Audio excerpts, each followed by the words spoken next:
হাঁটতে হাঁটতে একটা হাদিস মনে পড়ে গেল। এই হাদিসটা হয়তো আপনাদের জানা নাই, অথবা জানা আছে কিংবা স্মরণ নেই। রাসূল সাল্লাল্লাহু আলাইহি সাল্লাম তিনি পথ দিয়ে যাচ্ছেন, একটা যুবককে হাঁটতে দেখলেন।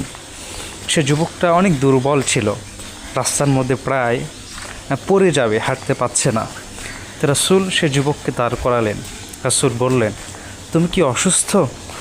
যুবক বললেন, না আমি অসুস্থ না, সে শারীরিকভাবে দুর্বল হয়ে গেছে।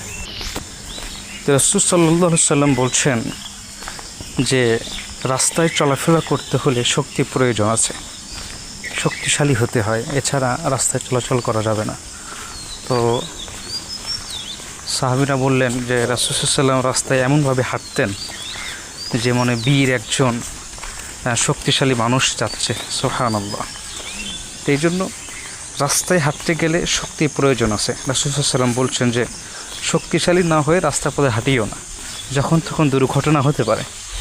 এজন্যে ওই লোকটাকে রাসূল ঝাড়ি দিলেন যে তুমি কি করো, কি খাওয়া দাওয়া করো, এই শরীর নিয়ে তুমি রাস্তায় আসছো। তো যাই হোক, আমরা শক্তিশালী হওয়ার চেষ্টা করবো ইনশাআল্লাহ, শারীরিক ব্যায়াম করার চেষ্টা করবো ইনশাআল্লাহ।